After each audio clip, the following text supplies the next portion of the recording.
En la primavera de 1963 empezaron a aparecer por toda España, pero fundamentalmente por Galicia y por las Islas Canarias, una serie de casos que dejaron a los médicos y a las autoridades completamente desconcertados. Eran personas sanas que de un día para otro perdían la visión, sufrían unos dolores intensísimos y muchos acababan perdiendo la vida de una forma bastante inexplicable.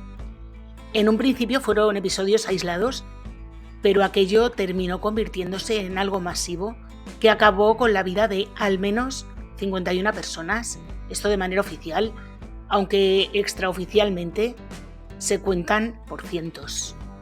Se trata de uno de los casos de intoxicación masiva más grandes de la historia de España. Un caso que además guarda muchísimo parecido con el caso del aceite de colza adulterado. Si quieres saber más, sé bienvenido.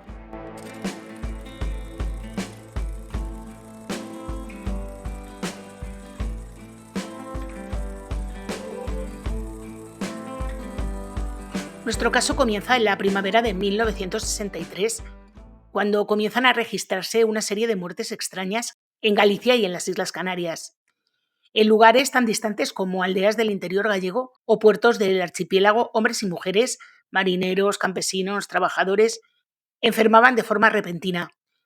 Los cuadros clínicos se repetían con una precisión bastante inquietante: dolor abdominal intenso, vómitos y pérdida progresiva de la visión. Después el deterioro se aceleraba: cefalea, vértigo, somnolencia y una especie de estado de embriaguez que no correspondía con lo que se había ingerido. En las fases más avanzadas, el organismo entraba en una acidosis metabólica severa, un cuadro similar al de algunos pacientes diabéticos que podía terminar en coma e incluso en la muerte. Un ejemplo fue lo que le pasó a Emilio Rodríguez cuando salió al balcón de su casa. Lo que vio no encajaba con la realidad realmente, porque él lo que veía a través de su balcón eran los campos cubiertos de nieve. No era una ligera helada ni una ilusión pasajera, era una especie de manto blanco extendido sobre viñas y caminos. Y eso lo vio, pues, de un momento para otro. Así que llamó a su mujer, Rafaela, para que lo comprobara ella misma. Pero cuando ella se asomó, no vio absolutamente nada fuera de lo normal. Las viñas seguían verdes y el paisaje intacto. Así que Emilio regresó al interior de la casa un tanto inquieto, con una sensación como de mareo. Intentó continuar con su rutina, pero en el baño, frente al espejo, la percepción se volvió aún más rara. Mientras se afeitaba, creyó ver caer copos de nieve dentro de la habitación. La luz se intensificaba, cada vez era más blanca y más agresiva, hasta llegar a hacerle daño en los ojos, y aquella sería una de las últimas imágenes que este pobre hombre vería. Lo que le estaba ocurriendo no era una alucinación, era uno de los primeros síntomas de una intoxicación que en cuestión de semanas se extendería por distintos puntos de España. Como os he dicho antes, lo que le pasó a Emilio le pasó a otras muchas personas que estaban siendo intoxicadas con alcohol metílico, una sustancia de uso industrial que al ser ingerida se transforma en el hígado en formaldehído y ácido fórmico, que son realmente los responsables de la toxicidad. Son estos compuestos los que atacan al sistema nervioso central y provocan la ceguera irreversible y el colapso del organismo. Pero durante días nadie supo qué estaba pasando. Fue en Lanzarote donde empezaron a encajar un poquito algunas de las piezas. Elisa Álvarez, una joven farmacéutica que trabajaba en la isla, se encontró con una situación que no le cuadraba nada. Varias muertes en pocos días, con síntomas idénticos, en una comunidad muy pequeña donde todo el mundo se conocía. Así que la mujer decidió investigar un poco por su cuenta. No era nada habitual que 4 personas murieran en tan poco tiempo, sin una causa aparente, ni que otras tantas perdieran la visión. Elisa empezó a reconstruir los hábitos de los afectados: qué comían, qué bebían, dónde habían estado, y poco a poco encontró un patrón. Todos eran consumidores habituales de aguardiente. Recogió muestras, analizó el contenido y, pese a las presiones de comerciantes y almacenistas, ella siguió adelante, porque desde un principio ella sospechaba que aquel alcohol podía estar adulterado. Y así fue como el 21 de marzo de 1963 dejó constancia en un informe que luego resultaría clave. Aquel aguardiente que había analizado contenía alcohol metílico. A partir de ese momento, la investigación permitió seguir el rastro del producto. Los licores contaminados habían sido enviados a Canarias desde Galicia, concretamente desde Vigo, por la empresa Lago e Hijos. pero el origen real no estaba en Vigo, sino en Orense. Rogelio Aguiar, un empresario que desde los años 40 se dedicaba a la elaboración de licores, llevaba tiempo buscando una forma de abaratar costes en un mercado que se estaba poniendo cada vez más regulinchi. A comienzos de los años 60 empezó a introducir alcoholes industriales mucho más baratos en la producción de sus productos. Primero probó con el alcohol isopropílico, una sustancia que se utiliza en la fabricación de plásticos, combustibles o productos de limpieza. Era mucho más barato que el alcohol de vino, pero tenía un problema. Bueno, un problema no, tenía bastantes, pero además de ser tóxico, es que su olor y su sabor resultaban muy evidentes y los compradores rechazaban el producto afortunadamente. Pero este hombre no cejó en su empeño y la solución le llegó desde Madrid. Aguiar descubrió un alcohol que no tenía olor, ni color, ni sabor, pero que compartía las características externas del alcohol apto para consumo. Era el alcohol metílico. Y lo bueno para él es que costaba 3 veces menos. Estaba el hombre feliz de la vida. Lo peor de todo es que Rogelio sabía que este alcohol no era apto para consumo humano, y así constaba en las facturas de la empresa suministradora Aroca, y entre diciembre de 1962 y abril de 1963 introdujo en el mercado 75.000 litros, madre mía, 75.000 litros de alcohol adulterado. Los almacenó en sus instalaciones de Orense y los distribuyó entre fabricantes de licores, vinagres y otros productos. El metanol no solo terminó en aguardientes, parte de ese alcohol se utilizó para fabricar vinagre, que luego fue vendido a industrias conserveras de A Coruña, lo que amplió aún más el alcance del problema. Y así fue como el veneno empezó a circular de forma silenciosa por todas las zonas donde operaban estos comerciantes. Durante días muchos de los implicados no fueron realmente conscientes, o no quisieron serlo, de la gravedad de lo que estaba pasando. Cuando entendieron lo que estaba ocurriendo, el producto ya estaba distribuido y consumido en múltiples puntos, incluso fuera de España. La tragedia estalló de forma visible en Galicia el 23 de abril de 1963 durante la romería de San Pentila. Era el día grande de la fiesta y la señora Emilia, propietaria de la tienda más importante del pueblo, atendía a vecinos y visitantes sirviendo licor, café, aguardiente y otras bebidas. Horas después, de madrugada, murió tras quedarse ciega y perder el conocimiento. La autopsia reveló una altísima concentración de alcohol metílico en sangre. Imaginaros durante las fiestas la cantidad de gente que pudo haber bebido esos alcoholes adulterados. Así que cientos de personas que habían consumido licor empezaron a temer por su vida ante el menor síntoma. Y el pánico se extendió no solo por la zona, sino por toda la provincia. La dimensión de lo que estaba ocurriendo empezó a hacerse evidente cuando el caso salió a la luz pública. El 30 de marzo, el Faro de Vigo publicó las primeras informaciones. Hasta ese momento, los fallecimientos se habían percibido como episodios aislados y bastante silenciados tanto por las autoridades como por los medios. Pero a partir de ahí el relato cambió un tanto porque las muertes ya no eran muertes inexplicables, sino una intoxicación masiva. Y aunque no querían darle conocimiento al producto a lo bestia, porque las autoridades, ya sabéis que en España en aquella época no pasaba nada malo, todo era estupendo, las autoridades temían que la intoxicación masiva llegara a ser de miles y miles de personas. Así que permitieron que se publicaran cosas. La reacción fue inmediata. El miedo se extendió mucho más allá de lo que eran los licores y la sospecha alcanzó al vino, al vinagre y a cualquier producto que pudiera haber sido elaborado con ese alcohol. En hogares, en bares, en comercios, la gente dejó de consumir. En algunos casos incluso se destruyeron botellas por precaución, aunque no tenían nada que ver con el tema. Entre los emigrantes españoles incluso empezaron a circular avisos muy urgentes. No beber licor, enviado desde España. Y mientras tanto, la policía y la Guardia Civil activaron una investigación a gran escala. Se elaboraron los primeros informes oficiales en los que se analizaban las contradicciones en las declaraciones de los implicados y se registraron un número creciente de víctimas. Ante la sospecha de que muchas muertes recientes podían estar relacionadas con el metanol, se llegaron a exhumar cadáveres para realizar nuevas autopsias, pero tampoco creáis que pusieron mucho empeño en esto, ¿eh? El 2 de mayo de 1963, el juez dictó un auto de procesamiento contra 10 personas que fueron enviadas a prisión. Era el primer paso judicial de un caso que no dejaba de crecer. En el Laboratorio de Sanidad de Orense, los técnicos trabajaban en unas condiciones bastante precarias, con muy pocos medios y con una presión constante. Día y noche estaban analizando muestras procedentes de toda España. Licores incautados, botellas retiradas, restos encontrados en domicilios, y el resultado se repetía una y otra vez: metanol. La investigación esta de la policía y la Guardia Civil también permitió reconstruir con mucha más precisión cómo fue la red de distribución de este producto. Los cargamentos habían salido desde Galicia hacia Canarias y hacia otras zonas de la península, pero también habían cruzado fronteras. Se detectaron envíos a Guinea, al Sáhara, a países de América Latina e incluso a comunidades de migrantes en Europa. El alcance era bastante complicado de delimitar. En este contexto, muchos de los implicados empezaron a reaccionar, pero tarde. Algunos intentaron minimizar su responsabilidad, otros aseguraban que no conocían la toxicidad del producto, pero había un problema. En la gran mayoría de los casos existían informes previos que advertían del riesgo. A medida que la presión aumentaba, Rogelio Aguiar dejó de acudir a su negocio. Durante días se dedicó a destruir toda la documentación que le comprometía.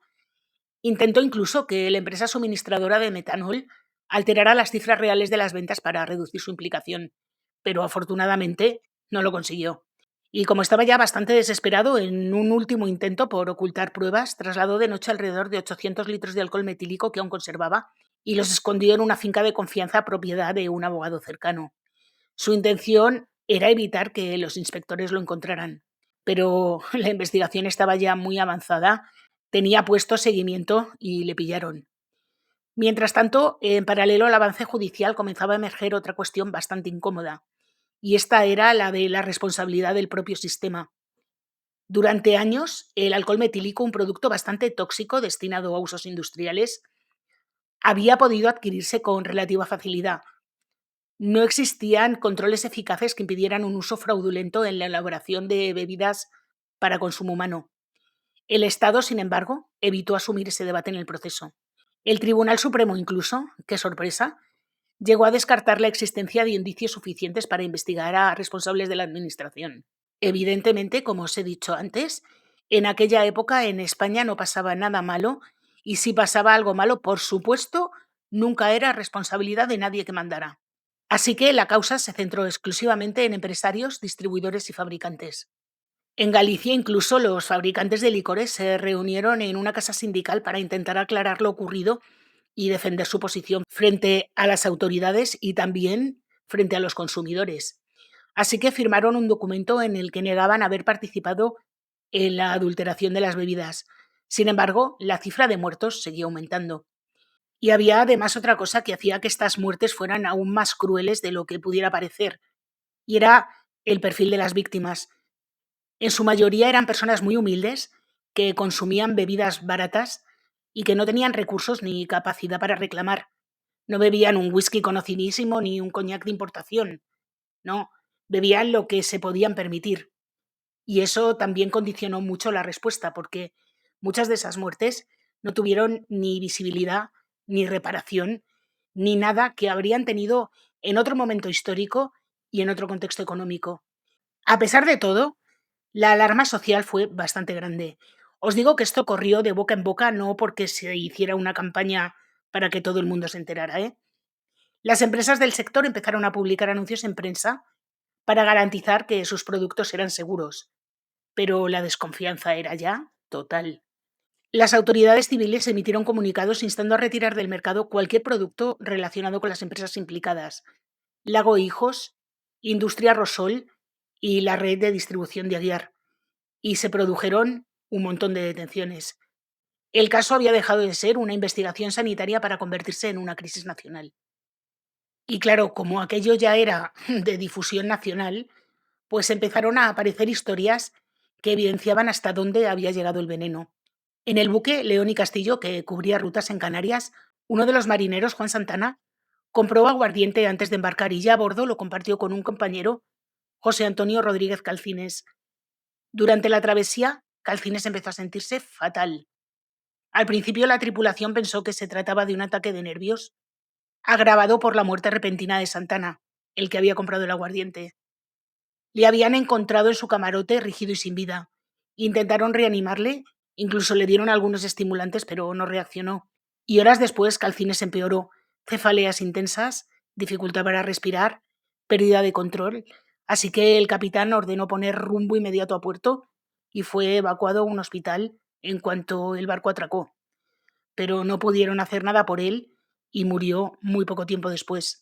Los análisis confirmaron que los niveles de metanol estaban muy por encima de lo que se consideraba letal. Aquello demostraba que el alcance del caso era mucho mayor de lo que se pensaba y mucho mayor, por supuesto, de lo que se mostraba. La información en los medios fue desapareciendo poco a poco. Incluso, no sé si habéis visto estos reportajes que han sacado en la Uno sobre el nodo, pues en uno de esos capítulos salió una información sobre este caso y decían que el nodo había grabado un reportaje bastante extenso que no se llegó a emitir por dos cosas. Uno, porque dejaba fatal a las autoridades, porque se veían unos laboratorios súper precarios y porque no querían que la gente se alarmara aún más.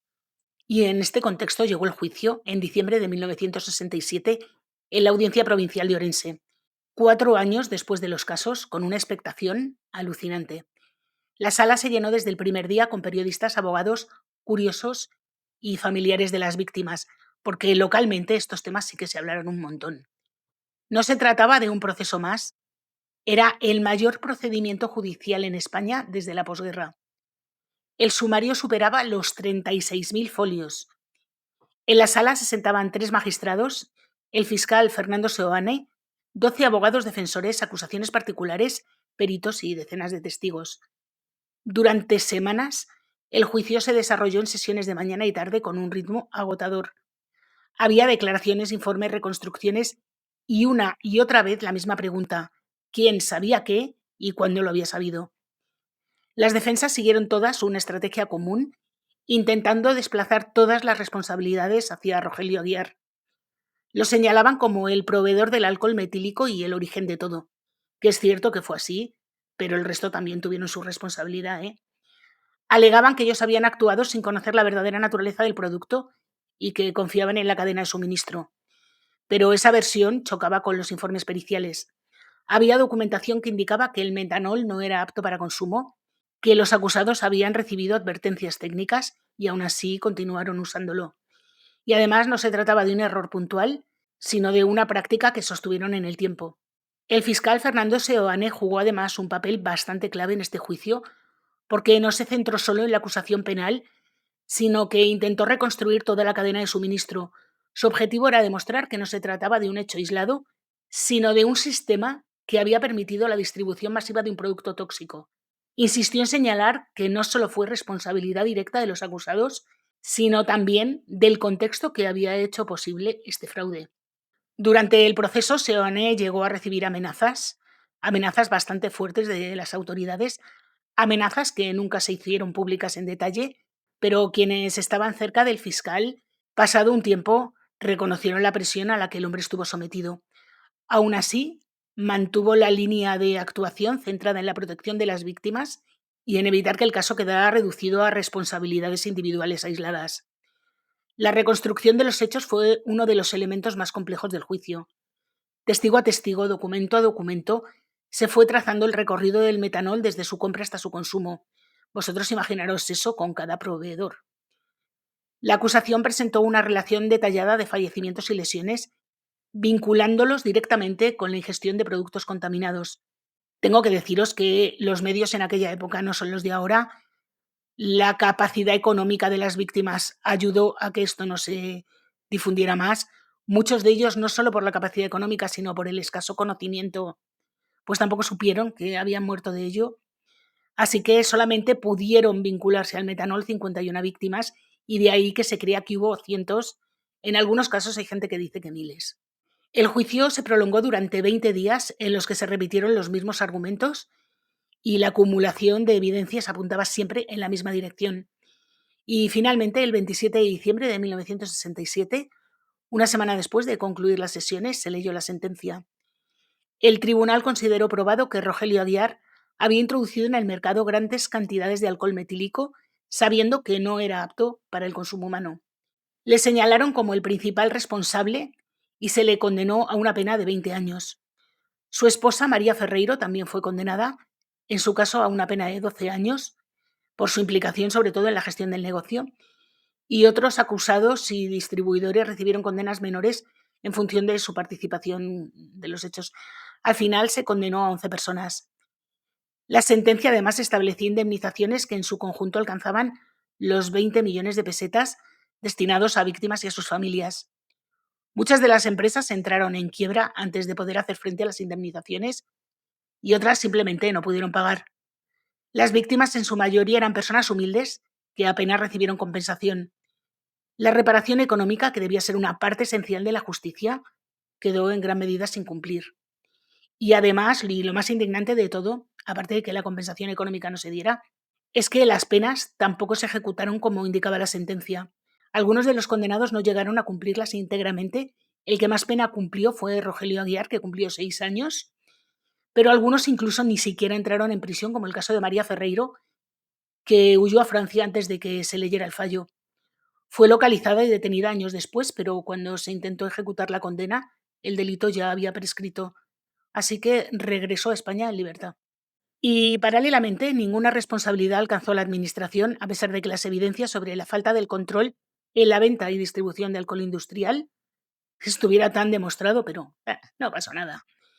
Así fue como el caso del metílico se convirtió en una paradoja. Hubo juicio, hubo condenas, pero no hubo ni reparación, ni cifra definitiva de víctimas, ni asunción de responsabilidades, ni siquiera hubo memoria suficiente, porque durante décadas esta historia quedó diluida, relegada a archivos judiciales y testimonios dispersos. No sé si vosotros conocíais esta historia, pero esta historia ha quedado bastante oculta.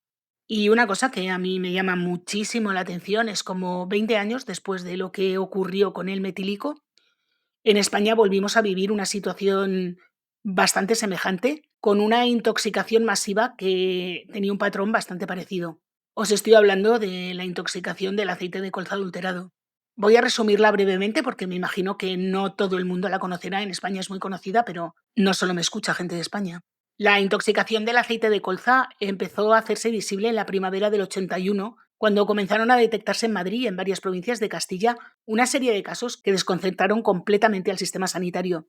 Los pacientes llegaban con fiebre alta, dificultad respiratoria y dolores musculares muy intensos. En cuestión de días desarrollaban deterioro grave con afectación pulmonar, neurológica y secuelas que en muchos casos serían permanentes. Y mucha gente también murió, claro. Durante semanas no había una explicación de qué les ocurría.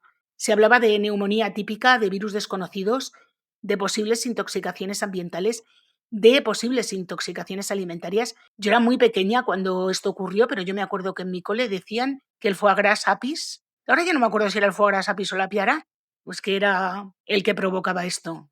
La gente hablaba por hablar, porque no se sabía lo que era. Lo que sí había era una psicosis colectiva que no os podéis hacer una idea. La investigación fue avanzando hasta que se descubrió un elemento común, y es que la mayoría de los afectados había consumido aceite adquirido fuera de los círculos habituales, vendido a granel y a bajo precio.